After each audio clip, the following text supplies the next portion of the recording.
Hola, buenas tardes a todos. Bienvenidos a un jueves más a los Resis de Cirugía. Bienvenidos y muchísimas gracias por acompañarnos una tarde más. Le doy la palabra al doctor Carlos Gómez. Hola, buenas tardes a todos. Me sumo a la bienvenida del doctor Ramos. Yo simplemente, como todos los jueves, recordaros que esto se sigue trabajando. Ya llevamos un año en esto, gracias al apoyo de todos, a la colaboración de residentes y de adjuntos que se apuntan fácilmente al proyecto. Todas las ideas que tengáis por trabajar, por tirar adelante, las podéis enviar a este mail y nosotros poco a poco os vamos respondiendo y todo lo que se pueda poner en marcha lo hacemos. Si queréis presentar algún tema, si queréis estar de moderadores. Y sin más, ya hoy os dejo con el doctor Rafa Díaz del Gobo, que además de ser el moderador de la reunión de hoy es un amigo y compañero de trabajo mío. Él se dedica a la cirugía bariátrica, gástrica y de la pared abdominal en la Fundación Altaya, y os dejo con él, que es el moderador de la sesión de hoy. Perfecto, Carlos, muchas gracias. Continuar, me uno a todos dándole la bienvenida a esta sesión. Va a ser la primera que realizamos del tema de cirugía bariátrica y obesidad, y la verdad que estamos contentos de haber conseguido este panel para esta sesión. Que primero que nada quiero dar las gracias también a la doctora Raquel Sánchez, que nos puso en contacto con Marta López, y estamos muy contentos porque ha hecho un enfoque que, como lo dice el tema, aquí es donde venimos todos a aprender. Residentes, no residentes, adjuntos jóvenes, no tan jóvenes, y ella ha enfocado esta sesión de una manera que nos ha gustado mucho, que es lo que debemos saber sobre la cirugía bariátrica, que sabemos que es un tema amplio y obviamente no lo vamos a tratar todo hoy, y esperemos que sea pie para muchas más sesiones y que muchos más se apunten para que hablemos de todos los temas y todo lo que engloba la cirugía bariátrica. Y sin más que nada, pues comienzo presentando a Marta López, que es la R5 del Hospital Álvaro Cunqueiro, que nos va a hablar sobre el enfoque de la cirugía bariátrica para residentes, qué debemos saber y qué debemos pues manejar de este tipo de pacientes, de manera, digamos, la introducción. Luego tenemos también como residente a Dulce Selena Aragón Bustamante, del Hospital General Dr. Fernández Quiroz Gutiérrez de México. Estamos muy contentos también de una participación internacional. Y de opinión del experto tenemos también pues al doctor Ricard Corselles Codina, que es consultant del Cleveland Clinic Abu Dhabi, también es director del Centro de Simulación y también, por suerte, un gran amigo. Contamos también con la presencia de la sección de obesidad mórbida de la ASE con el doctor Esteban Martín. Estamos muy contentos también que participen, que nos brinden su apoyo, y la presencia de todas estas personas hace que sean pues las sesiones tan diferentes, tan especiales y con una idea global del tema. El doctor Esteban Martín nos acompaña desde el Hospital Clínico San Carlos, y sin más preámbulos pues le doy el paso a Marta, que comience con la sesión. Hola, buenas tardes a todos. Como ya me han presentado, soy Marta, soy residente de cirugía general de quinto año aquí en Vigo, y un poquito la idea es daros una introducción o unas pinceladas generales sobre qué es la cirugía bariátrica, que es un tema sumamente amplio y que resumirlo en 15-20 minutos pues es imposible. Entonces, bueno, que sirva como introducción. En primer lugar, me gustaría también agradecer tanto a los panelistas que me acompañan hoy como a toda la audiencia por dedicarnos esta tarde. Me gustaría agradecer también a la Fundación Altaya y a la EC por seguir apostando por la formación de los residentes, sobre todo ahora que no tenemos la posibilidad de reunirnos en persona. Y bueno, vamos a empezar con el tema. Bueno, sabéis que la obesidad, digamos que era la pandemia que estaba de moda antes de la actual pandemia, ¿no? Es una enfermedad crónica, es una enfermedad compleja y es una enfermedad que está en aumento, ¿de acuerdo? Es multifactorial, tiene factores fisiológicos, factores psicológicos. Está mediada también por factores ambientales como la dieta, los patrones de ingesta, el sedentarismo, el estrés, la restricción del sueño, enfermedades como puede ser el ovario poliquístico, el hipotiroidismo, los fármacos para el tratamiento de múltiples enfermedades como la corticoterapia. Depende de factores genéticos, sobre todo poligénicos, y de factores socioeconómicos. Los estratos normalmente con menores recursos tienen una mayor incidencia de obesidad. Debemos tener en cuenta que se trata de un desequilibrio entre la ingesta calórica y el gasto energético del paciente, y que resulta en la acumulación de tejido adiposo. Y esto resulta en un estado inflamatorio crónico de bajo grado.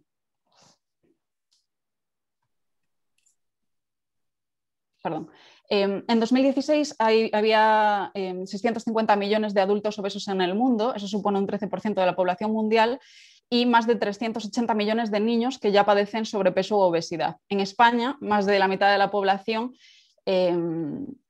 padece de entre 25 y 64 años padece sobrepeso u obesidad, sobre todo hombres, sobre todo obesidad de grado 1 y sobre todo poblaciones con edad más avanzada. Dentro de las comunidades autónomas, Asturias, Galicia y Andalucía serían las primeras.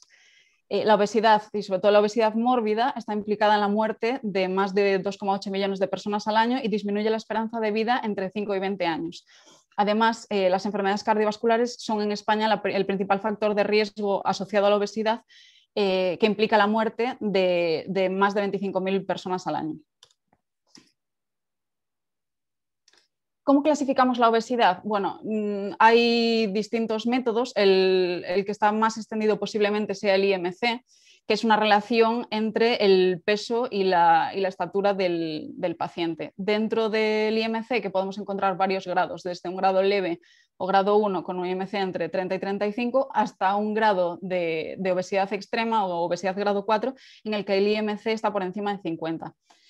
El IMC de por sí tiene ciertas limitaciones. Una de ellas podría ser, por ejemplo, que no tiene en cuenta el tipo de masa, o sea, el peso es masa grasa o es masa muscular. Un paciente que esté muy musculado tendrá un peso elevado, pero no va a ser un peso con un porcentaje de grasa alto. Por lo tanto, bueno, el IMC digamos que podría tener una indicación relativa.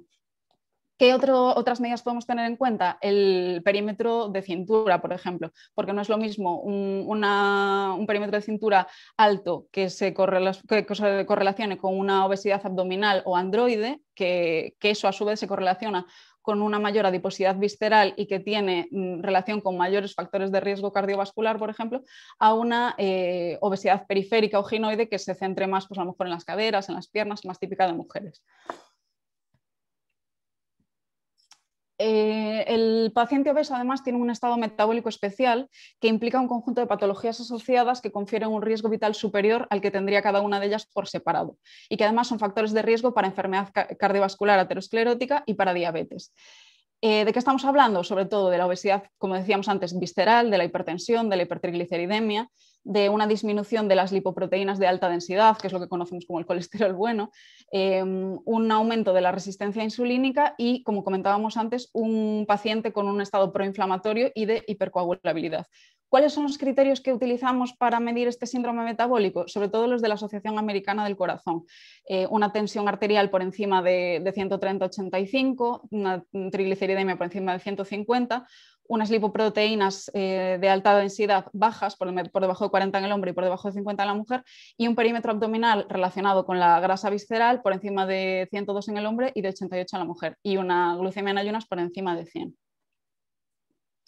La obesidad mórbida y la obesidad no mórbida también asocia múltiples comorbilidades, tanto metabólicas como hablábamos antes, como pueden ser la diabetes tipo 2 o la hipertensión, como otro tipo de patologías que podrían ser, pues, por ejemplo, el síndrome de apnea y hipopnea del sueño, artrosis, artropatías, trastornos psicológicos, depresión, ansiedad, enfermedad hepática grasa no alcohólica, y además se relaciona con hasta nuevos tipos de cáncer. La obesidad sigue siendo hoy en día un estigma social que implica una discriminación y que a su vez conlleva, pues, patología psicológica y psiquiátrica importante en los pacientes que padecen obesidad. Y bueno, por el tema de moda del COVID, es decir, los pacientes, como ya decíamos, con un estado proinflamatorio crónico y que además pueden ser pacientes que tienen patología como la diabetes o patología en la que se encuentra en un estado de inmunodepresión, van a ser pacientes que sean más sensibles a esta enfermedad, a esta infección.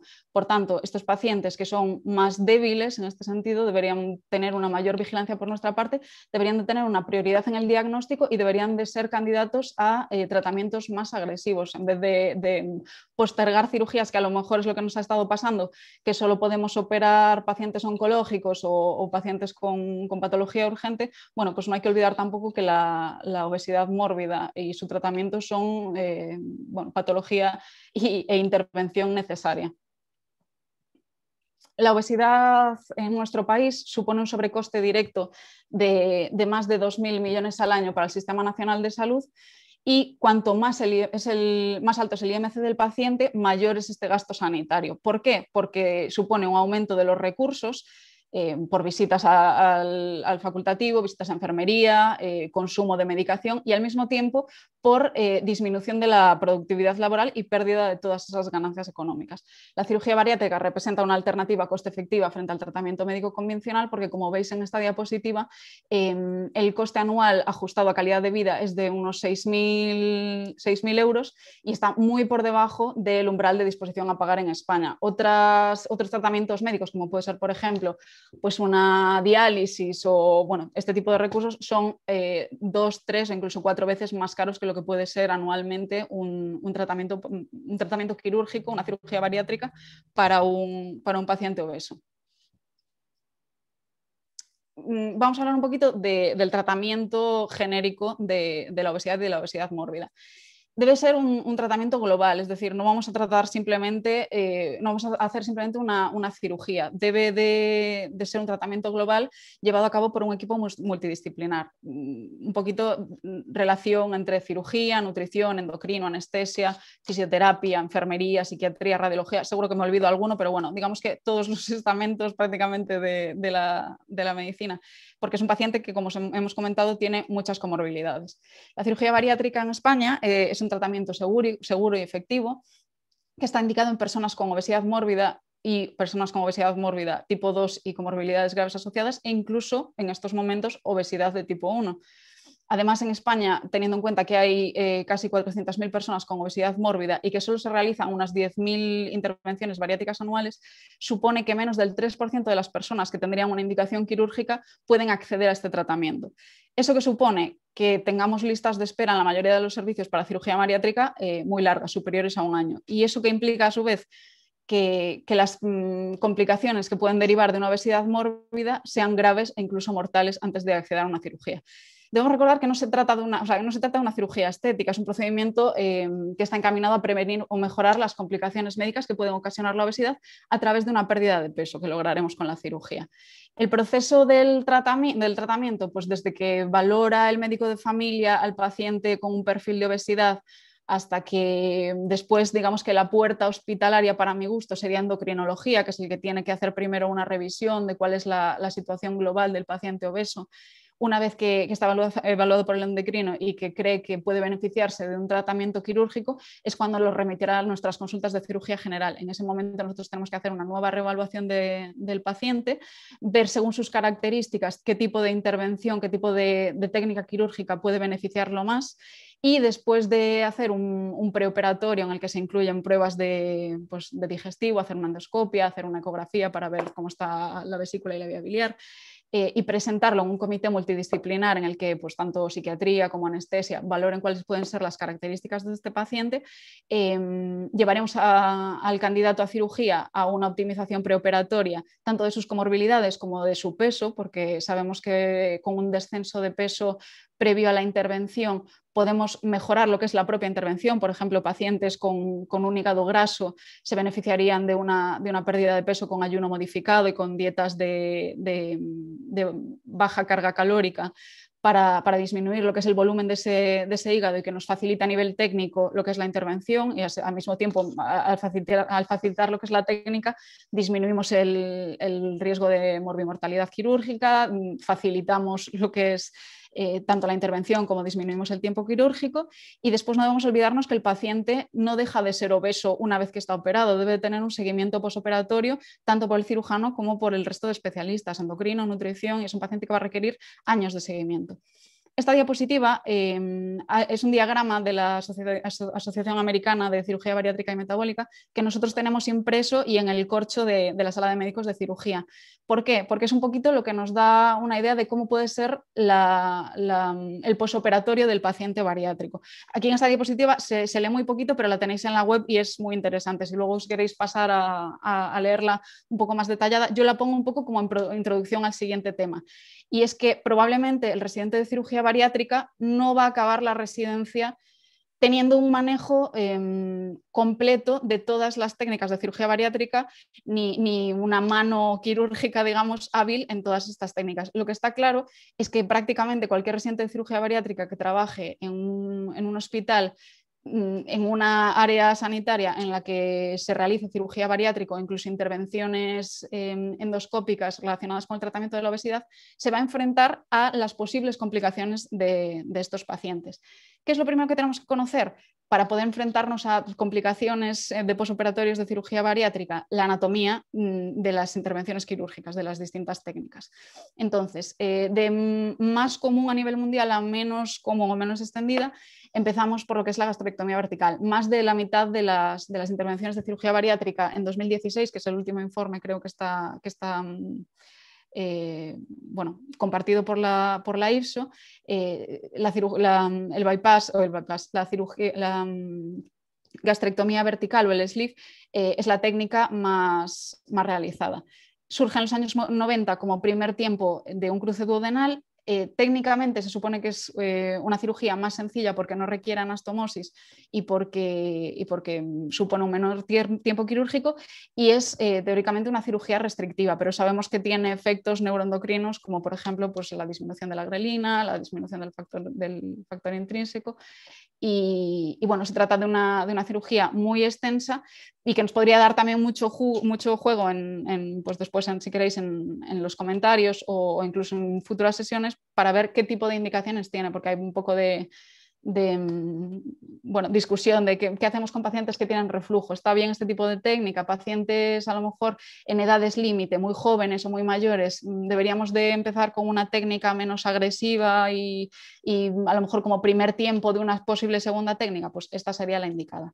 Os voy a poner ahora un clip que es una gastrectomía vertical por puerto único de la doctora Sánchez Santos, que es la presidenta de la SECO y además es la jefa de servicio en el Hospital Álvaro Cunqueiro, que veis que aquí está preparando el dispositivo de puerto único, que se introduce mediante un introductor a través de una incisión en el ombligo. Esto está indicado en pacientes concretos, jóvenes normalmente, y con una distancia sifoumbilical menor de 18 centímetros, y lo que hacemos es acceder con todos los trocales a través de ese puerto. Veis que hacemos una separación hepática con un autoestato, y lo que vamos a hacer es disecar toda la curvatura mayor hasta el GIS, con electrocauterio. Vamos a seccionar los vasos cortos y vamos a empezar a hacer una sección tutorizada con una sonda de Foucher de 36 French a unos 4 o 5 centímetros del píloro. Vamos a hacer toda la sección dejando un tubo o una manga gástrica con una capacidad de unos 100 centímetros cúbicos más o menos. Esto lo que va a hacer es disminuir la cantidad el volumen de comida que puede tolerar un paciente con una sensación precoz de saciedad. Veis que utilizamos cargas reforzadas para evitar el sangrado e incluso pues, se puede aplicar después por encima. Y exteriorizamos luego la pieza. Veis que queda un resultado estético muy bueno, que queda además una cicatriz que oculta prácticamente, y esto disminuye bastante el estigma de pacientes que incluso con cirugía actual mínimamente invasiva, que son unos puertos que prácticamente no se notan, aún con eso a veces un paciente no quiere dar explicaciones de por qué tiene esas cicatrices. Pues con esa mini cicatriz umbilical que además queda prácticamente escondida, es como si él sintiera que no se ha operado. Bien, el siguiente en este orden sería con un 30% el bypass gástrico laparoscópico con reconstrucción en Iderrux. En este caso un vídeo del doctor Maruri y también del Álvaro Cunqueiro, en el que vamos a ir viendo los pasos. Primero seccionamos el epiplón mayor, vamos a encontrar el TRITES, vamos a hacer la medición de la asa biliar, la seccionamos con una carga endograpadora y luego haremos el pie de asa, en este caso con una anastomosis laterolateral mecánica, y cerrando el orificio entérico con una sutura continua de Vicryl. En este caso creo que habíamos dejado un asa de unos 150 centímetros más o menos.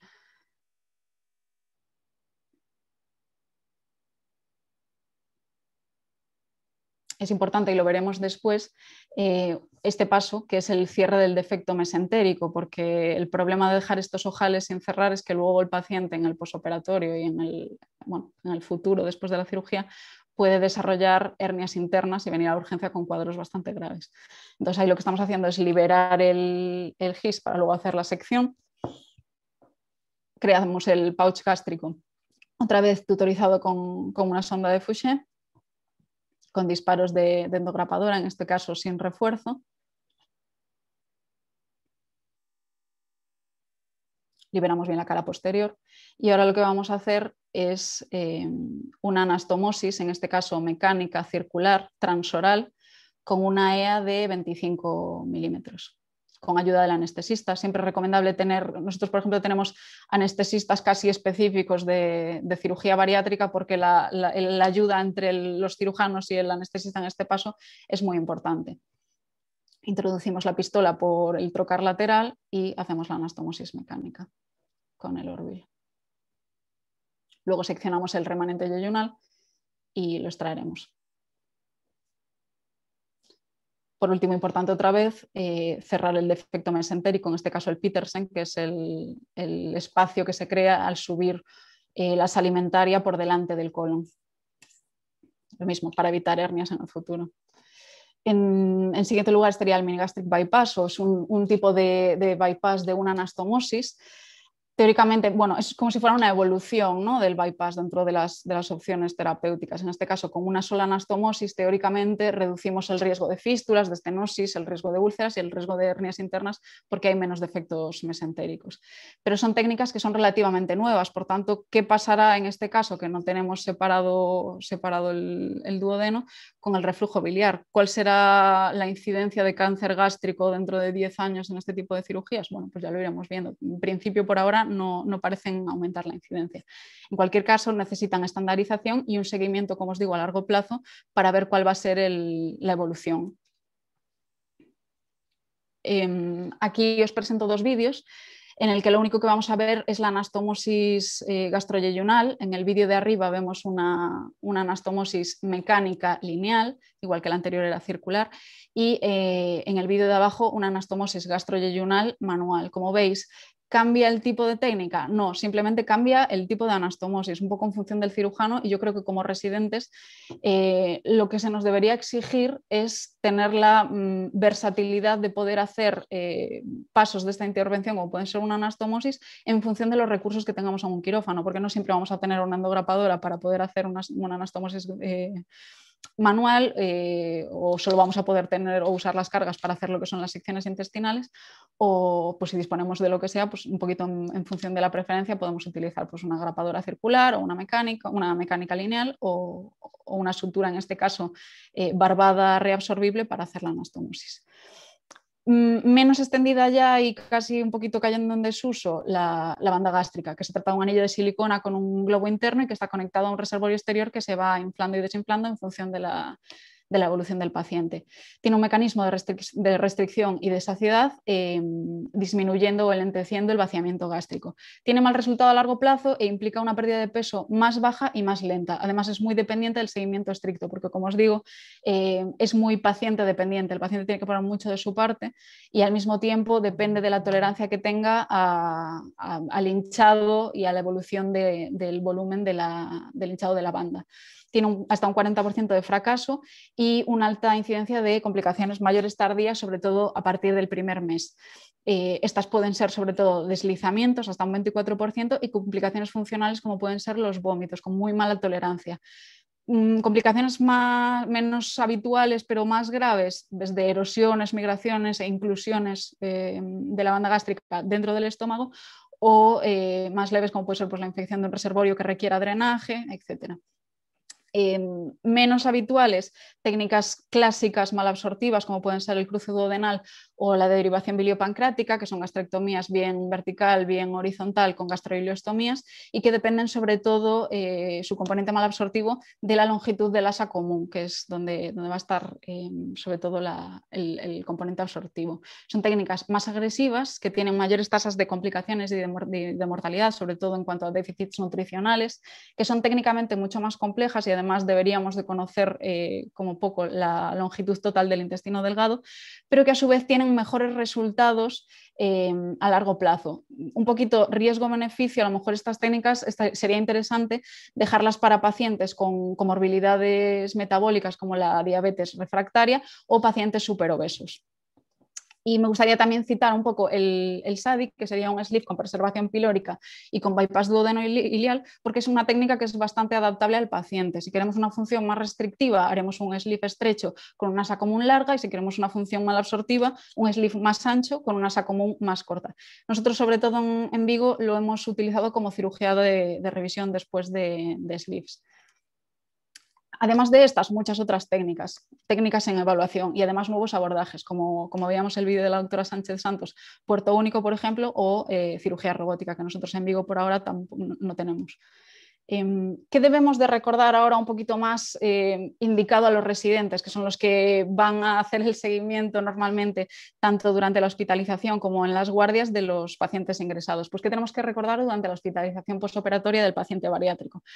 En primer lugar, la analgesia. Es una analgesia multimodal que empieza desde el quirófano prácticamente. Intentaremos que sea con baja carga de opioides o incluso libre de opioides. Y además fisioterapia respiratoria, porque disminuye el riesgo de atelectasias y el riesgo de neumonías. Importante, pacientes que tienen comorbilidades como el SAOS o como el SAS, que utilizan CPAP en domicilio, que no tengan miedo de utilizarla en el posoperatorio. Al revés, hay que incentivar que traigan su CPAP de domicilio y que la utilicen.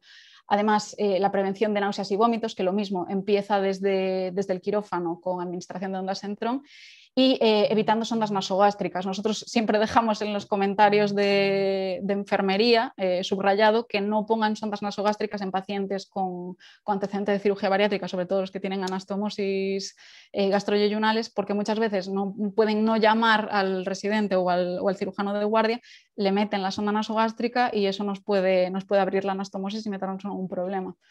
Además, incentivar el inicio precoz de la ingesta, que debe ser progresiva en función de las indicaciones de nutrición y de endocrino, y que es deseable que además tenga un suplemento proteico que nosotros también empezamos a administrar durante la hospitalización. También muy importante la tromboprofilaxis, que debe ser multimodal, incentivar la movilización precoz. El mismo día de la cirugía por la tarde, el paciente ya puede levantarse. Hay que explicarle que no es un posoperatorio en el que tenga que estar encamado, ni muchísimo menos. Además, sería adecuado tener medias de compresión y, si disponemos de ellas, incluso durante la cirugía y en el posoperatorio inmediato, medias de compresión neumática intermitente. Y luego, importante también, la profilaxis tromboembólica con heparinas de bajo peso molecular. ¿Qué debemos de tener en cuenta una vez que el paciente se va de alta y luego vuelve por urgencias, que es la siguiente llamada del residente?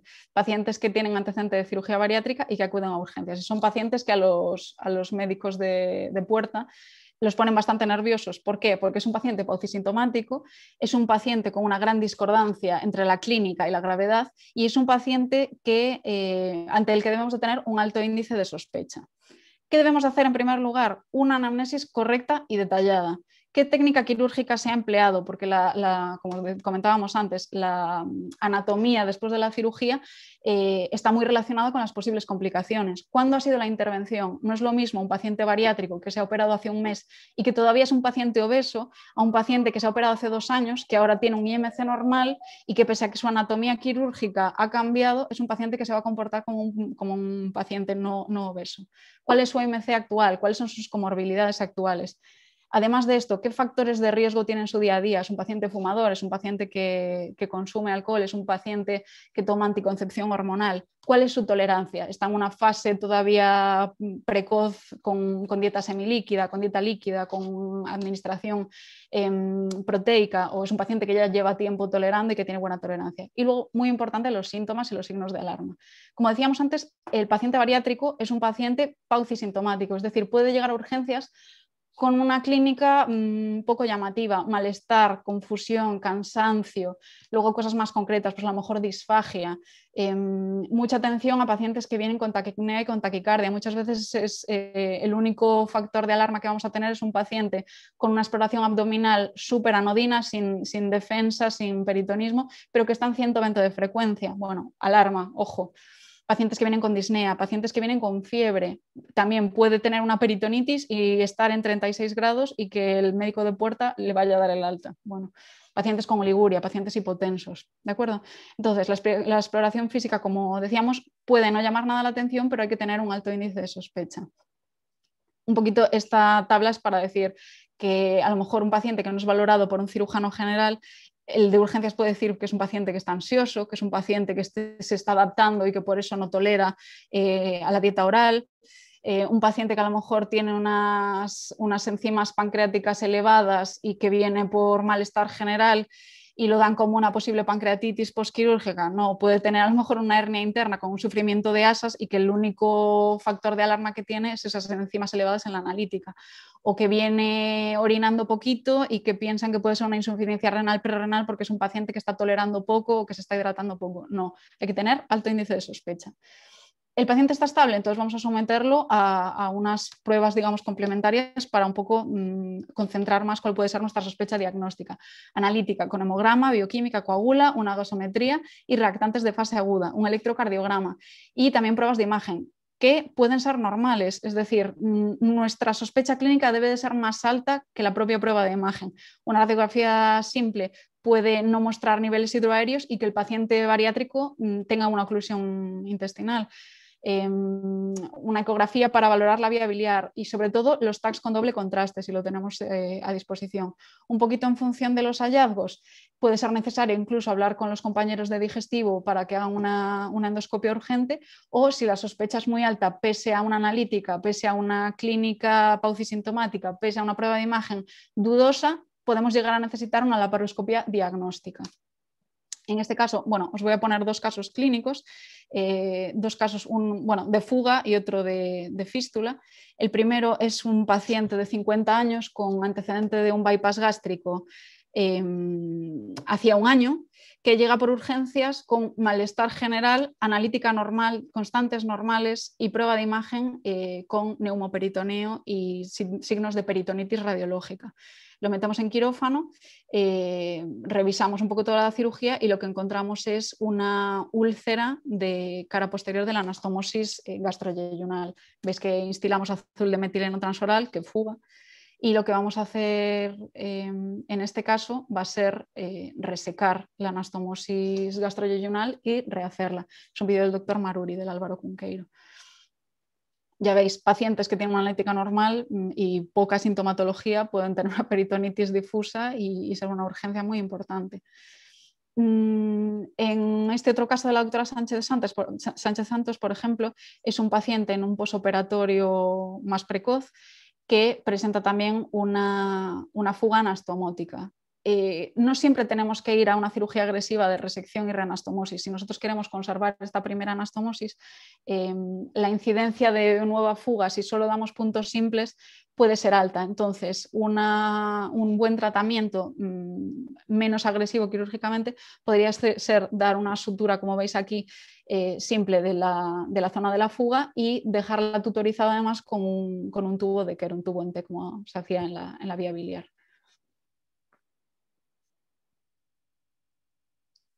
Este otro caso, por ejemplo, es un estallido del pie de asa en una paciente por un fitobezoar, también un vídeo del doctor Maruri. En este caso la cirugía consistió en resecar todo el pie de asa y hacer nuevamente una anastomosis del asa alimentaria con el asa común y un poco por debajo de esa anastomosis un nuevo pie de asa, digamos.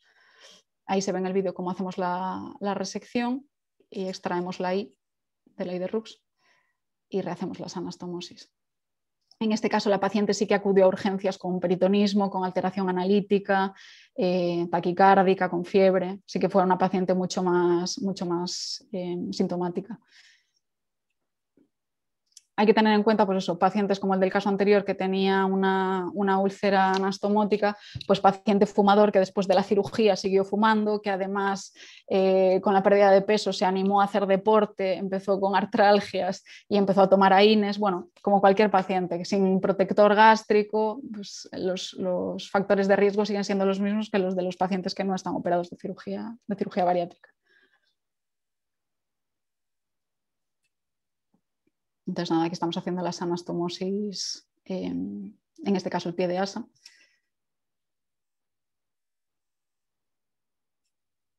Y luego, otra situación que se nos puede dar en urgencias es que el paciente bariátrico venga obstruido. Es importante conocer la anatomía según la técnica, como decíamos antes, porque estos pacientes pueden estar ocluidos y tener o no vómitos y tener o no distensión en las pruebas de imagen.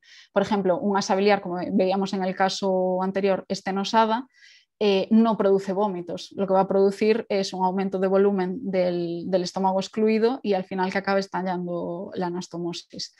Hernias de pared también, por no cerrar los trócares a veces, porque el paciente bariátrico es bastante más complicado de cerrar y se puede hacer pues eso, una ventración ahí a través del trócar y que el paciente venga ocluido. O súper importante también las hernias internas, obstrucciones intestinales por hernias a través de los defectos mesentéricos que comentábamos antes, dependiendo un poco, por ejemplo, en el bypass, si el asa se sube transmesocólica o antecólica, el Petersen, el meso a nivel del pie de asa. Estos pacientes que a lo mejor vienen paucisintomáticos, al final acaban haciendo un sufrimiento de asas, una necrosis intestinal y son cirugías muy agresivas y con una comorbilidad muy importante. Luego también oclusiones por adherencias, como en cualquier cirugía abdominal, y oclusiones altas por estenosis anastomótica, sobre todo en la anastomosis gastroyeyunal y que en la mayoría de los casos van bien con tratamiento conservador, ayudados por los compañeros de digestivo con dilataciones neumáticas. En cuanto a las hemorragias, sobre todo después del bypass gástrico, hasta un 4%, que ocurren en un posoperatorio temprano, normalmente son en la zona de la anastomosis y en la zona de las líneas de grapados. Y este sangrado puede ser intraluminal o extraluminal. La mayoría van bien con el manejo conservador, con monitorización, con transfusión sanguínea y en ocasiones con tratamiento endoscópico para colocar pues, un clip o adrenalina, dependiendo un poquito. ¿Que se trata de una hemorragia tardía? Puede ser en la mayoría de los casos por un ulcus de boca anastomótica y de forma más tardía a lo mejor pues, una rectorragia o sangrados bajos que necesitarán estudio por colonoscopia, pues en relación, por ejemplo, pues, con pacientes que después de la cirugía bariátrica tienen tendencia más hacia el estreñimiento o más hacia la diarrea y que tienen una irritación de la mucosa del tracto digestivo bajo. Además, muchas asistencias a urgencias pueden ser por motivos no quirúrgicos, un abdomen agudo, por ejemplo, por una complicación biliar, que siempre en los pacientes con antecedente de cirugía bariátrica va a ser un poco más complicada, sobre todo en casos en los que tienen bypasses.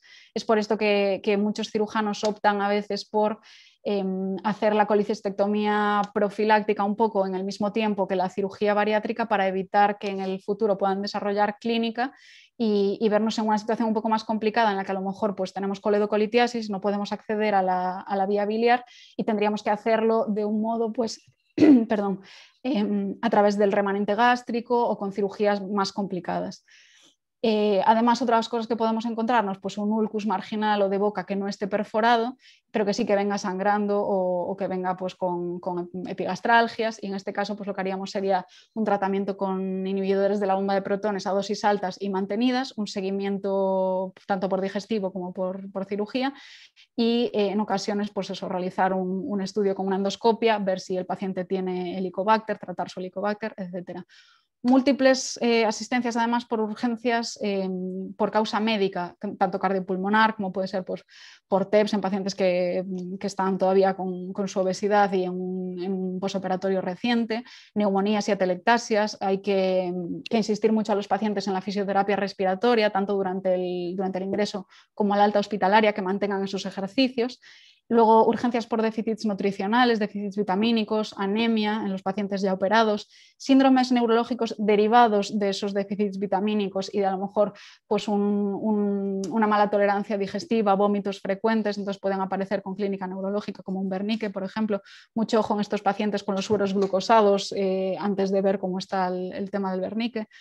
Urgencias hepáticas renales, esteatohepatitis, cólicos renales por sales de oxalato en pacientes con cirugía metabólica o con cirugía mixta malabsortiva, digamos, y otras tantas como pueden ser pues eso, proctalgias en pacientes con tendencia al estreñimiento o con pacientes con cirugía malabsortiva que vayan a tener una esteatorrea con muchas deposiciones, bueno, ese tipo de cosas.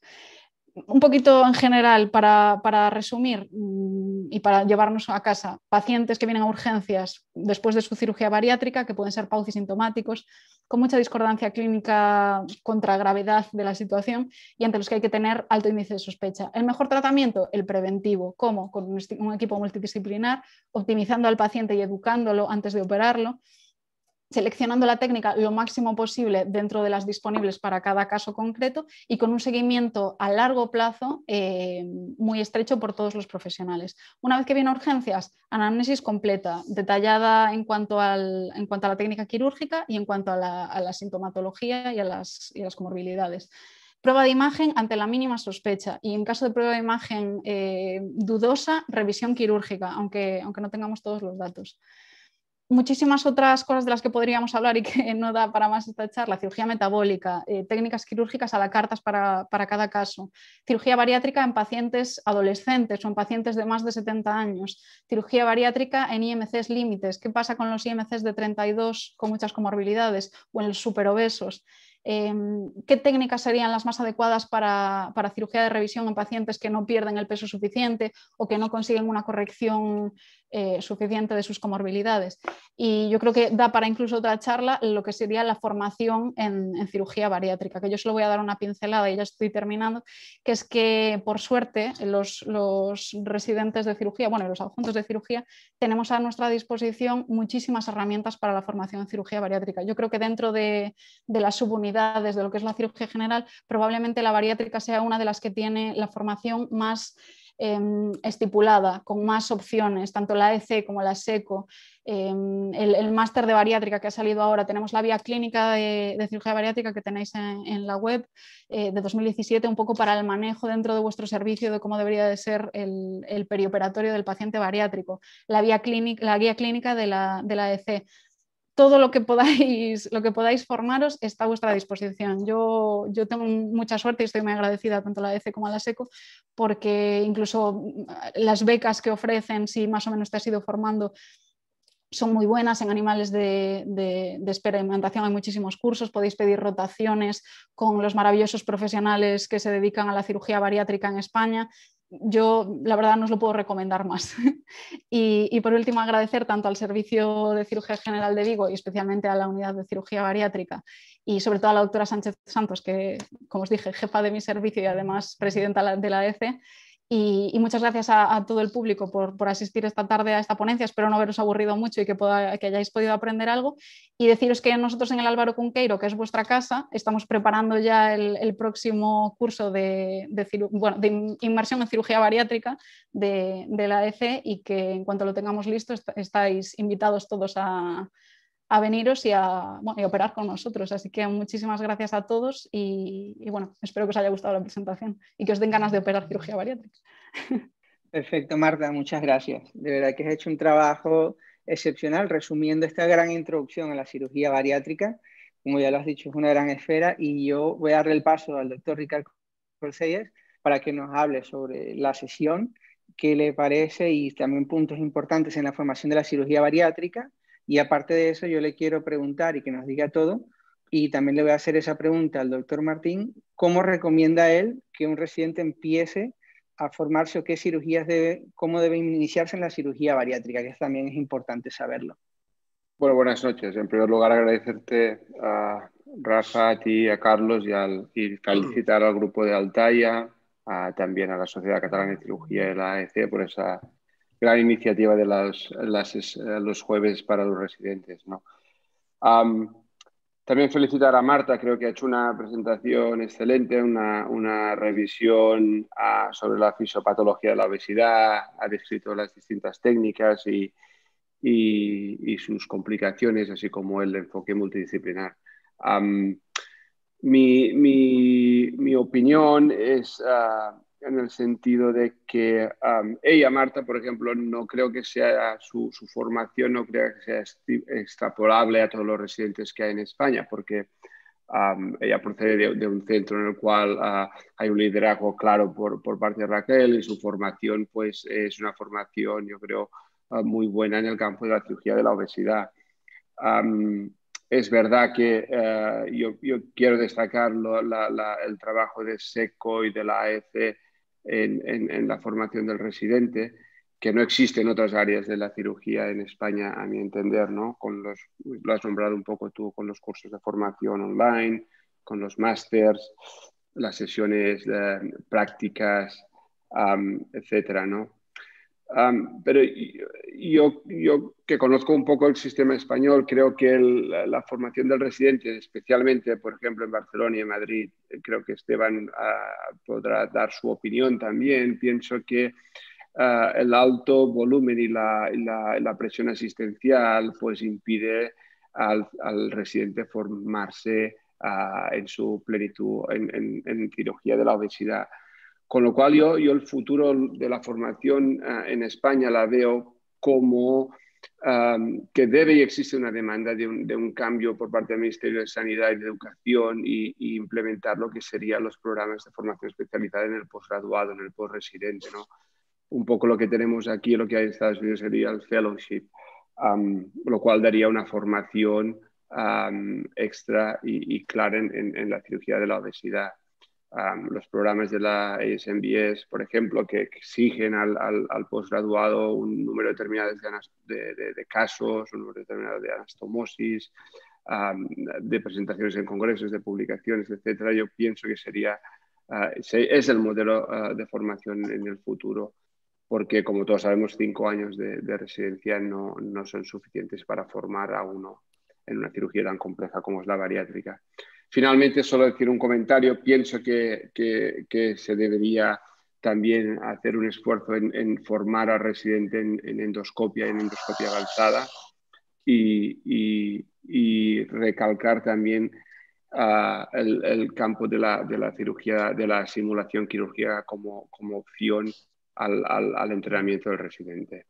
Y esto es un poco mi comentario y espero escuchar vuestras opiniones, a ver qué dice Esteban y creo que hay algunas preguntas preparadas también. Adelante, Esteban. Sí, bueno, pues nada, me uno un poco a lo que dice Ricard.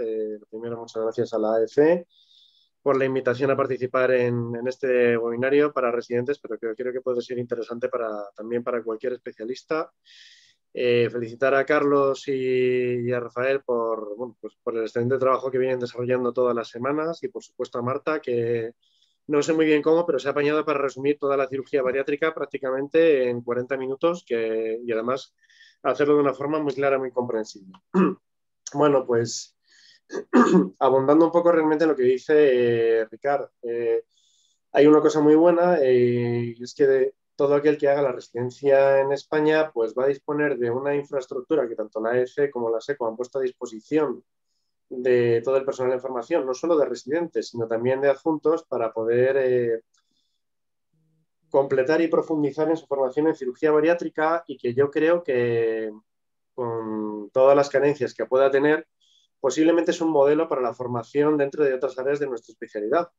Es un área que se ha desarrollado enormemente en las últimas 2 décadas, es pues una puerta de entrada a la laparoscopia avanzada, es una de las que primero ha participado, se está beneficiando de la cirugía robótica y entonces todo lo que tenga que ver con cirugía bariátrica pues es algo que anima y que hace que el residente que se interese por formarse en ella entre a formar parte de la punta de lanza de la tecnología, de las técnicas de formación, de las técnicas endoscópicas que tienen que pasar a formar parte de la formación de cualquier cirujano en los próximos años, y esto creo que lo debemos tener todos muy claro, tan claro como la cirugía robótica es que tenemos que aprender a hacer endoscopia, o al menos la parte de la endoscopia referida a nuestro campo de adaptación más frecuente, y que es lógico y normal que no podemos aspirar a ser expertos en cirugía bariátrica en el plazo de 5 años de la residencia, sino más bien a entender cuál es la participación del cirujano en el paciente obeso, cuáles son las indicaciones principales de cirugía bariátrica, cuáles son las técnicas y los aspectos técnicos más relevantes que nos van a ayudar en muchas otras intervenciones quirúrgicas. Quien sepa hacer una anastomosis gastroyeyunal para un bypass gástrico va a poder hacer casi cualquier anastomosis digestiva sin mucho problema, por ejemplo, y multitud de detalles técnicos, multitud de planteamientos de un paciente complejo e interesante, como es el paciente obeso y metabólico. Y bueno, pues aprovechar todos esos cursos online, tanto de fundamentos como el curso avanzado, como el curso de urgencias en cirugía bariátrica, como las fases de formación experimental en animales, como los cursos de inmersión, las rotaciones en otros hospitales, como esperemos que a no mucho plazo, pues como decía Ricard, tengamos un modelo establecido de fellowship en cirugía bariátrica en hospitales de España que permitan a aquellos que tengan interés en completar su formación, pues realizarla de una forma arreglada y reconocida. Y bueno, pues con ello demos un pasito más adelante que quizás sea un poco lo que nos hace falta dentro de bueno, pues, el buen nivel que yo creo que tenemos en muchos hospitales donde hacemos un gran número de procedimientos, de todo tipo de procedimientos, tanto primarios como de revisión, y donde disponemos, bueno, pues tanto de técnicas de laparoscopia avanzada como puerto único, como cada vez más, afortunadamente, cirugía robótica y endoscopia bariátrica. Perfecto. Oye, Esteban, muchas gracias. Y a continuación le tenemos preparado también la doctora Dulce Selena y el mismo Esteban, tienen preparado para que interactuemos, para que discutamos y para que veamos que esto de la cirugía bariátrica, pues hay muchas cosas que hay que tener en cuenta. Nos tienen preparado unas preguntas con el público. Vamos a ver, empezamos. Van a ser 3 casos clínicos relativamente sencillos, relativamente frecuentes. Son preguntas, digamos, típicas, pero que cubren varios aspectos. La primera, pues como veis, es un caso clínico muy estándar. Es un varón de 42 años con un índice de masa corporal de 42, hipertensión, y que como dato relevante, cuando llega a nuestra consulta remitida por el endocrino, el paciente nos cuenta que tiene pirosis y regurgitación a pesar de 40 miligramos de omeprazol al día. Y como ya el endocrino ha hecho sus deberes, pues tiene un tránsito esofagogastroduodenal y una endoscopia que nos dice que tiene una hernia de hiato de 3,5 centímetros y una esofagitis grado C. Vamos a pensar que la manometría tiene una moderada hipotensión del esfínter esofágico inferior y la pHimetría de 24 horas muestra un reflujo moderado de predominio nocturno. Pues, ¿qué le plantearían a este paciente? Damos marcha atrás, le volvemos a mandar al endocrino para intentar la pérdida de peso con un balón intragástrico, tratamiento médico y dietético, y lo revaluamos en 6 meses o un año, dependiendo de cómo vayan las cosas, para cirugía antirreflujo, que es el verdadero problema del paciente que le tiene amargado con una esofagitis moderada, importante, pese al tratamiento con inhibidores de la bomba de protones, y ya le hemos normalizado peso. O no, vamos a tratar su obesidad con una gastrectomía vertical laparoscópica y su hernia de hiato con cierre de pilares en el mismo acto quirúrgico. Vamos a por todas y le hacemos una derivación mielopancreática tipo cruce duodenal con la esperanza de que eso nos resuelva todos los problemas de una vez. Le hacemos un bypass gástrico Niederrusch también con cierre de pilares, o le mandamos al endoscopista y decidimos que, como podría ser perfectamente tratado con una técnica endoscópica, le vamos a plantear una aplicatura gástrica endoscópica. ¿Cuáles son las opciones o qué opción les parece más interesante, más recomendable a los asistentes al webinar? Aquí os comparto los resultados. Muy bien, pues es lo mismo que haría yo, así que os doy la enhorabuena por haber elegido la misma respuesta, que es la más correcta, sin duda. Porque es así, bueno, pues estamos hablando de un paciente que claramente está en parámetros de obesidad mórbida, que tiene una hernia de hiato y una enfermedad por reflujo gastroesofágico relevante clínicamente, endoscópicamente, anatómicamente, en todos los aspectos que queráis. Y la mejor opción para tratar todos los problemas que tiene este paciente en el mismo momento es un bypass gástrico en Niederrusch, que va a ser una técnica que trate su obesidad mórbida, sus comorbilidades y además su reflujo gastroesofágico. Y al ser una hernia de hiato de un tamaño significativo, sería recomendable en el mismo abordaje quirúrgico hacer una revisión del hiato y, en el caso de que así lo merite, como parece que sí es en este caso, realizar un cierre de pilares. Sobre esto podríamos estar discutiendo, pues, ¿verdad, Ricard?, durante horas, si debe hacerse sistemáticamente, si selectivamente, si cuál es la mejor técnica para el abordaje del hiato y demás, pero probablemente esta es la mejor respuesta. Nadie ha contestado una aplicatura gástrica endoscópica, lo cual, bueno, pues estoy totalmente de acuerdo. Creo que no tiene ninguna indicación ni ningún sentido en un paciente en este caso concreto. La derivación mielopancreática de tipo cruce duodenal pues tampoco es adecuada, porque no va a tratar al paciente su reflujo ni su hernia de hiato. y además parece un poquito pasarnos de la raya para un paciente con un índice de masa corporal de 42 y sin enfermedad metabólica, hacer un passing shot al endocrino de nuevo para quitarnos al paciente de medio. Ya veremos si le tratamos la hernia de hiato y el reflujo gastroesofágico. Hombre, pues es para darle una vueltecilla. No es el abordaje, desde luego, más afortunado cuando le podemos dar una solución definitiva al paciente. No voy a decir que sea algo prácticamente para que nos denuncie, pero no es lo que se debe hacer en nuestro medio y en las circunstancias actuales. Y una gastrectomía vertical laparoscópica más cierre de pilares en un paciente de 42 años, obeso mórbido, sin otras comorbilidades que sean prohibitivas para realizar un bypass gástrico en IDERUX, pues no debe ser la técnica de elección ni mucho menos. Nos podríamos plantear si es un paciente que a lo mejor tiene 68 años, que está polimedicado, que tiene una comorbilidad, bueno, pues a lo mejor nos vemos obligados a rebajar un poquito la indicación inicial y ofrecerle una especie de solución de contingencia, aunque es cierto que todavía a día de hoy existe cierta discusión sobre gastrectomía vertical sí, gastrectomía vertical no, en pacientes con enfermedad por reflujo gastroesofágico. Depende si tienen barre, si no tienen barre, depende del grado de reflujo, depende de la hernia. Muy bien, podemos continuar. ¿Te paso a la segunda pregunta? Perfecto. Muy bien, pues esta pregunta ya casi os ha dado la respuesta Marta durante la exposición que ha hecho, que ha sido excelente. Tenemos a una mujer de 28 años que os llaman a la guardia, el médico de la puerta, porque ha venido con malestar y epigastralgia. ¿Por qué llamas al cirujano? Pues porque la paciente tiene como antecedente una gastrectomía vertical laparoscópica hace 7 días. Es una chica joven con un índice de masa corporal de 44,5. La paciente está, por lo demás, afebril y aparte de estar así un poco rarilla, pues tiene una tensión de 160, que bueno, una mujer de 28 años, aunque sea obesa mórbida, pues tampoco tiene por qué ser una cosa muy llamativa, pero tiene una frecuencia cardíaca de 112 latidos por minuto y un poquito de taquipnea también, una frecuencia respiratoria de 25 respiraciones por minuto. La exploráis, tiene un abdomen levemente distendido, casualmente lleváis un fonendo encima, le escucháis y tiene un poquito de hipoventilación bivasal. ¿Qué es lo que haríais? Sospechar un tromboembolismo pulmonar, iniciar oxigenoterapia, solicitar analítica con dedímero y un TAC de tórax urgente, con protocolo de TEP, sospechar una neumonía, iniciar oxigenoterapia también, antibioterapia empírica de modo inmediato y solicitar una analítica y una radiografía de tórax, sospechar una fístula de la línea de grapas, iniciar antibioterapia inmediatamente, solicitar analítica también y un TAC de abdominal con doble contraste, sospechar una complicación posoperatoria aguda, iniciar antibioterapia y a quirófano inmediatamente a reexplorar a la paciente, o sospechar que se trata de un cuadro de ansiedad que por eso está un poquito taquicárdica, pero que tampoco tiene nada a la paciente, calmarla, explicarle la situación, que debe adaptarse a su nueva situación, que puede estar un poquito molesta y es normal porque pueden ser gases, pedir una analítica para quedarnos tranquilos, ver si está deshidratada porque ha tomado poco líquido, porque se encuentra un poquito floja y demás, y plantear observación domiciliaria si no hay muchos signos de alarma. ¿Cuál es la opción que os planteéis como la más correcta? Y os comparto los resultados. Muy bien, pues de nuevo os felicito a la mayoría de vosotros que habéis contestado correctamente esta pregunta.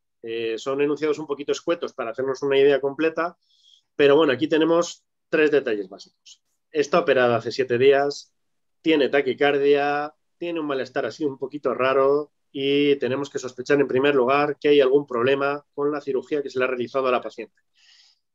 ¿Cuál es el abordaje que nos va a dar más información y nos va a permitir tomar la mejor opción sobre la paciente? Pues en este caso, sospechar que tiene una fístula de línea de grapas. Recordad que hasta 1/3 de los pacientes que tienen hecho una gastrectomía vertical hacen esta complicación cuando ya están en su domicilio, después de los primeros 7 días.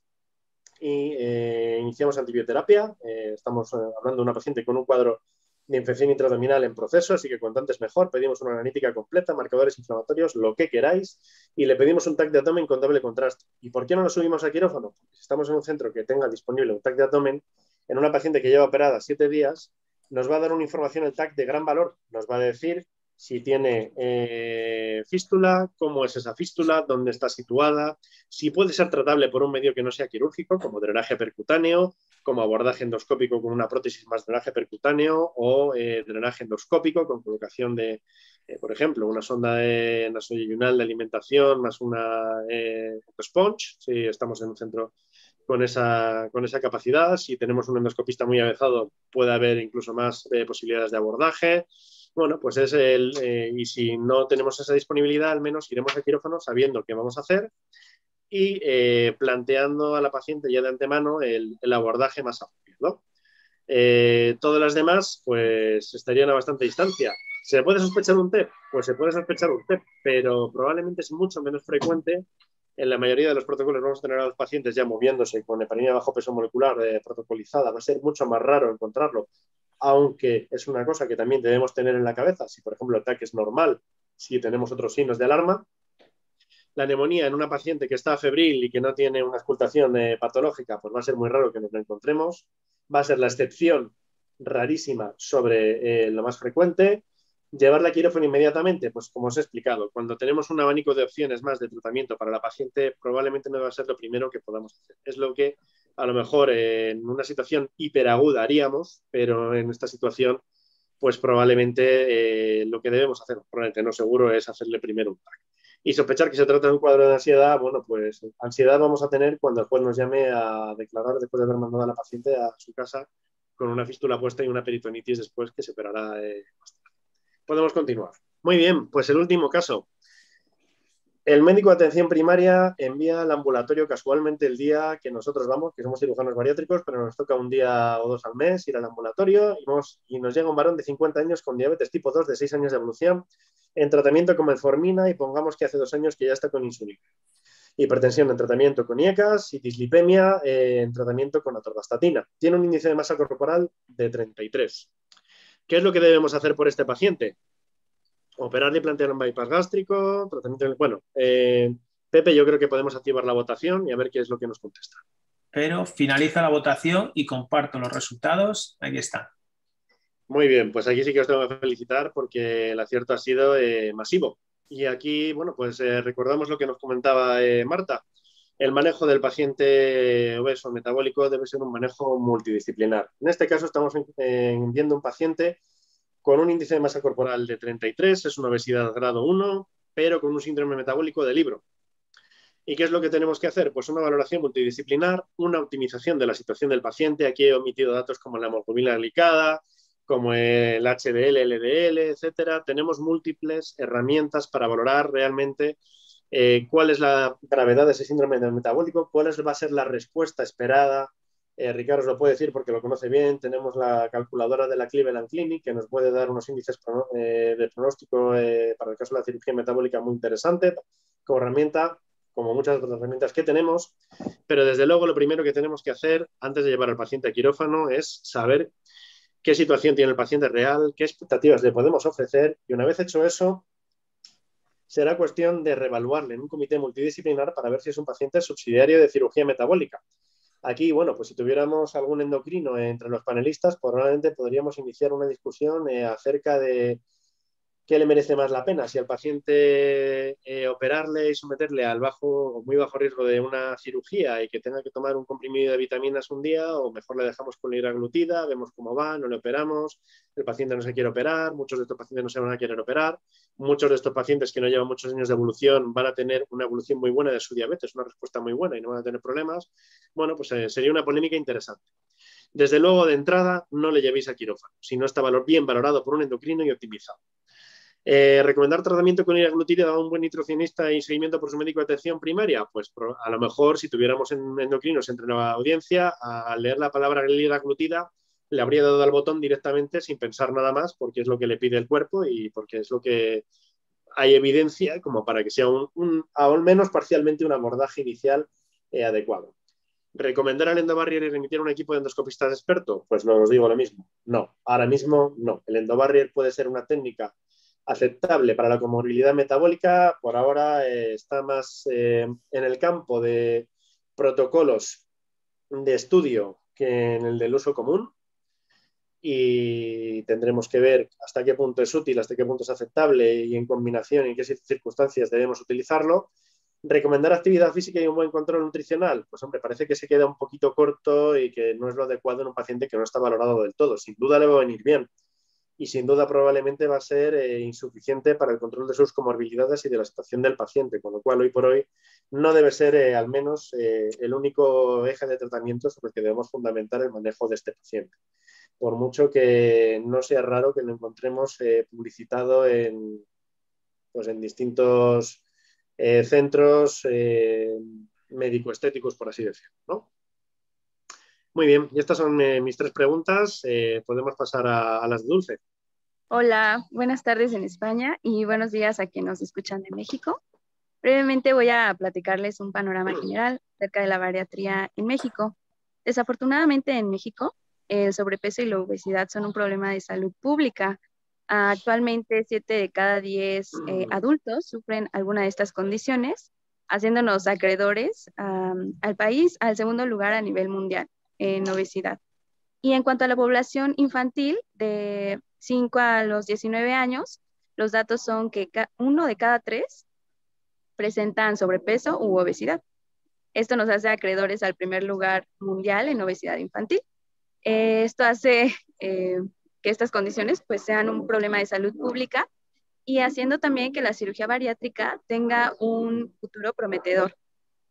En México, en 1968, el doctor Rafael Álvarez Cordero fue el primero en realizar una derivación, yeyuno ileal en Centro Médico Nacional, y fue hasta 1993 que se creó la Sociedad Mexicana de Cirugía para la Obesidad.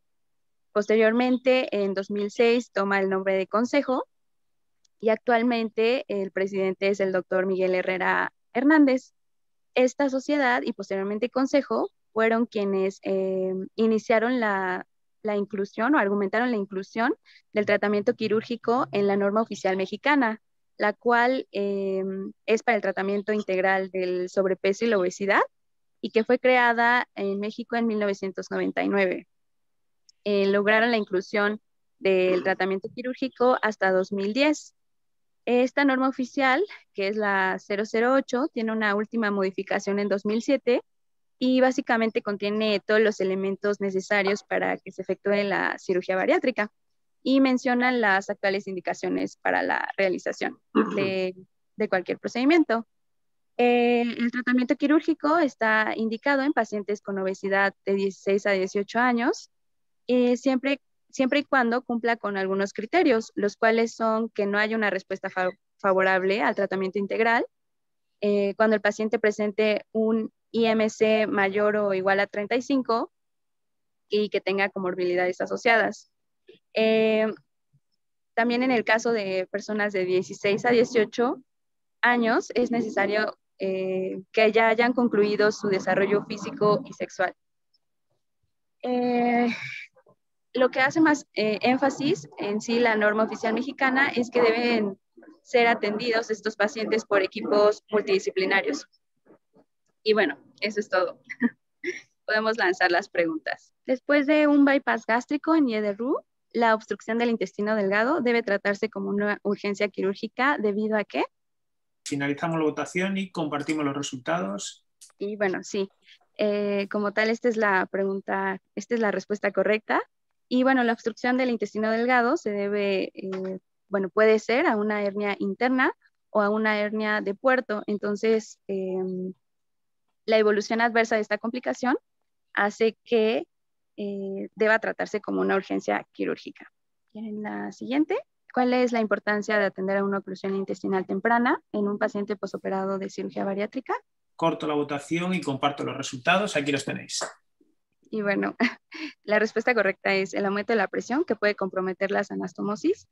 Y bueno, esto, como sabemos, la oclusión puede presentarse de una manera temprana o tardía y principalmente en la oclusión temprana, el aumento de la presión puede comprometer las anastomosis. ¿Quiere la otra pregunta? Y bueno, esta yo creo que es la pregunta más fácil, que como residentes tenemos que conocer cuáles son las complicaciones más comunes en cirugía bariátrica. Ya los comentó la doctora. Corto y comparto, a ver qué te parecen los resultados. Y bueno, sí. ¿Cuáles son las complicaciones más frecuentes? El sangrado, la fuga y o fístula y la estenosis, efectivamente. Dulce, muchas gracias. De verdad que bueno, vamos ya un poquito justo de tiempo, ya estamos a punto de terminar. Quiero decirle pues a Marta, y lo que has visto, lo que ha hecho el doctor Esteban y Dulce ha servido como una especie de evaluación de la sesión. Ya has visto que todo el mundo ha entendido el mensaje y ha llegado súper bien. Yo quisiera ir un poco para terminar y así a modo de resumen, pues que Ricard y luego pues Marta, nos digan, Ricard, ¿qué mensaje le darías a un residente o a cualquier médico que está en urgencias y que trabaja con estos pacientes cuando vengan? O sea, ¿qué tienen? Ya lo ha dicho Marta, pero ¿qué detalles no se les puede pasar nunca por delante? ¿Cómo tienen que ver estos pacientes? ¿Cuál es la importancia del paciente bariátrico? Y que debemos conocer todos, tanto cirujanos bariátricos como no, como cualquier médico que se dedique a urgencias. ¿Es un paciente especial o es un paciente como más? Sí, yo pienso que en general ahora y en especial en España, donde el cirujano bariátrico es un cirujano experto, el porcentaje de complicaciones graves que se ven en urgencias cada vez es menor, pero sí es verdad que cuando el paciente obeso viene a urgencias con una complicación postoperatoria, a menudo esos enfermos son enfermos jóvenes que dan un relativamente margen, un margen muy estrecho de maniobra al médico que los atiende. Con lo cual, son pacientes jóvenes que cuando se inestabilizan hemodinámicamente, pues muchas veces el retraso en el diagnóstico conlleva a consecuencias, pues, estancias hospitalarias muy largas, etcétera, ¿no? Mi mensaje es que sean agresivos en el tratamiento de este tipo de pacientes y tener ¿cómo se llama? Indicar la cirugía con agresividad. Para mí el manejo conservador es el manejo no operatorio en el paciente postquirúrgico en cirugía de la obesidad. Creo que el término de tratamiento conservador yo lo eliminaría y diría tratamiento no operatorio. Para mí el tratamiento conservador es operar estos enfermos. Perfecto. Muchas gracias, Ricardo. Quiero ya un poco puntualizar unas preguntas técnicas en el chat en cuanto a lo que Marta nos presentaba la cirugía, en cuanto al tipo de sutura que se utiliza para cerrar los defectos de Petersen, que creo que bueno, todos estaremos de acuerdo que puede ser un biloco, puede ser alguna sutura que sea irreabsorbible, lo que interesa es que eso esté allí. Y luego una pregunta importante, sobre, bueno, la coloca aquí el Juan Hinojosa, sobre qué complicaciones puede haber en ese estómago que queda remanente, en el estómago que queda pues, en el bypass. En este caso vamos a ver, Marta, ¿tú qué crees que tenemos que tener presente en ese estómago que queda allí? Bueno, un poquito básicamente lo que he comentado, es un remanente que tiene una línea de sección, con lo cual ahí tienes riesgo de sangrado tanto intra como extraluminal, y luego yo destacaría también pues, a raíz de una posible estenosis o cizallamiento de lo que sería el pie de asa, que pudiera haber un aumento de presión, un aumento de volumen y una rotura bien de la anastomosis, bien por distensión, incluso una isquemia del remanente gástrico secundaria a una estenosis del pie de asa, por ejemplo. Perfecto. Muchas gracias. Yo creo que venaría un poco para puntualizar, para cerrar, me gustaría escuchar la opinión del doctor también Esteban Martín sobre qué piensas de la cirugía bariátrica ahora en España. Y bueno, también nos estamos formando bien, vamos por buen camino, operamos a todos los pacientes que tenemos que operar, o es una patología que todavía nos falta creernos más, que es una enfermedad importante y que el paciente obeso pues no es solamente algo físico.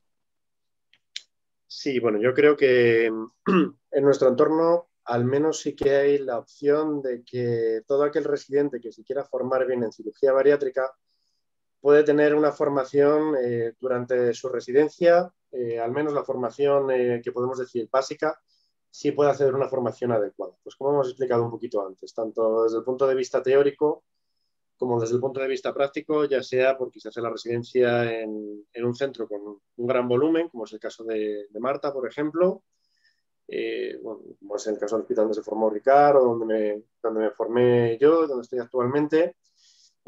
Bueno, creo que los residentes que hacen la residencia en nuestros centros, bueno, pues salen con una buena formación respecto a cómo es la cirugía bariátrica, cómo es el paciente bariátrico, saben cuál es la técnica para realizar los procedimientos más habituales, como pueden ser la gastrectomía vertical o el bypass gástrico.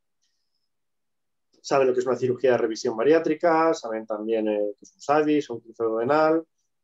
Y luego tienes la opción, por supuesto, también de ir ampliando tu formación, naturalmente. Desde luego, para mí en la cirugía bariátrica se necesita mucho más que la residencia. Eso es así. Lo que sí hay es una buena infraestructura que facilita tanto la Asociación Española de Cirujanos y SECO, que son sociedades hermanas al fin y al cabo, para posibilitar la formación, para extender el conocimiento, para facilitar el acceso, estancias, ya sean los cursos de inmersión, estancias más largas y pues, poder tener una formación adecuada y creo que del más alto nivel ahora mismo al que se puede optar prácticamente en el mundo. Si seguimos al final, de la última pregunta que has hecho, me parece, Rafael, pues hombre, evidentemente no se opera a todo el mundo que se debería operar de cirugía bariátrica, es imposible, es absolutamente imposible. No operaríamos otra cosa. Las listas de espera que tenemos en la mayor parte de los centros superan el año, salvo en pacientes que deben operarse por unas comorbilidades pues muy serias. ¿Esto se va a solucionar? Pues está claro que a corto plazo o medio plazo no, menos en la situación que estamos viviendo actualmente. ¿Nos falta creárnoslo más? Pues probablemente los cirujanos no. Probablemente quienes nos dedicamos a esto tenemos muy claro que ofrecemos una cirugía muy segura, muy eficaz y muy gratificante y damos un grandísimo servicio al paciente al que operamos, porque los resultados así lo avalan. La mayoría de los endocrinos, o los endocrinos al menos que se dedican a este campo, yo creo que también están en una onda muy similar, muy parecida y optan por la cirugía bariátrica como un tratamiento y metabólica como un tratamiento óptimo para la mayor parte de estos pacientes. ¿Quién se lo tiene que querer más? Pues a lo mejor otros especialistas que igualmente inicialmente no lo han pensado. Los cardiólogos, los nefrólogos, muchos internistas, desde luego los médicos de atención primaria.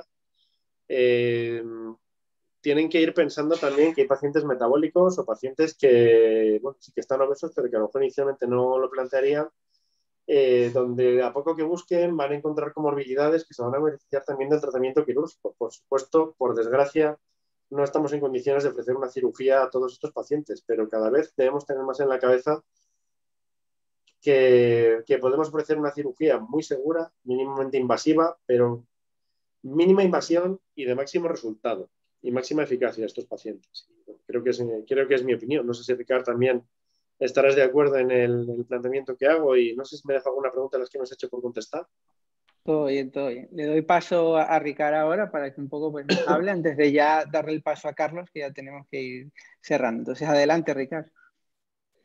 Sí, no, yo un poco siguiendo el comentario de Esteban y a modo de resumen final, yo creo que para la formación del residente yo veo que el futuro hay 3 puntos fundamentales bajo mi visión. Uno, formación en endoscopia. Para mí es básico y entendiendo el conflicto que se puede crear con la Sociedad Española de Gastroenterología, pero yo pienso que el cirujano bariátrico debe saber endoscopia para tratar sus complicaciones, para estudiar sus pacientes, etcétera. Para mí, fundamental. Segundo, debido al poco tiempo, una residencia de 5 años, a la presión asistencial que ya hemos comentado, etcétera, pienso que la formación, el futuro también en España debe ser la simulación quirúrgica, ya sea utilizando modelos en 3 dimensiones, ya sea utilizando pervitrainers, realidad virtual, etcétera. Pero yo pienso que aquí es un segundo punto que hay que mejorar en España. Tercero, intentar educar al residente en cirugía robótica porque van a salir distintas plataformas que van a competir con Intuitive y aquí el acceso al robot será más universal. Y cuarto punto, y lo comentaba al principio, pienso que debe haber una reforma en el Ministerio de Sanidad y de Educación para una formación especializada en el posgraduado. Y finalmente, respondiendo a la pregunta que hay en el chat, si todos los residentes de 5 años deben acabar la residencia habiendo completado una cirugía de la obesidad completa, yo pienso absolutamente que sí. Eso debe ser mandatorio en los centros de formación especializada en España, al menos los centros de alto volumen. Y por ejemplo, otra vez, comparando con Estados Unidos, donde se auditan los centros de formación. Eso es un concepto claro y evidente que el residente debe de cumplir con un programa establecido por la Sociedad Americana de Cirugía. Muchas gracias, Ricardo. Yo quiero, pues nada, despedirme, dar las gracias al doctor Ramos, que siempre está aquí con todos nosotros, y también pues a todos los que nos han acompañado, sobre todo también a Dulce, que sabemos que está desde lejos. Y bueno, gracias a todos por haber participado. Marta, lo has hecho excelente, no te puede quedar ninguna duda.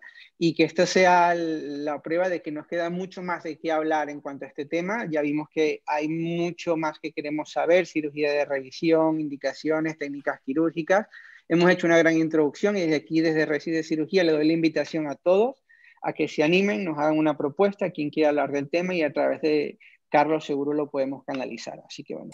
Muchísimas gracias a todos los que nos habéis acompañado, en más de 150 personas, a los moderadores, a los ponentes, por vuestro esfuerzo, y nos vemos. Muchísimas gracias a todos. Hasta luego. Gracias. Hasta luego. Gracias. Gracias. Hasta luego.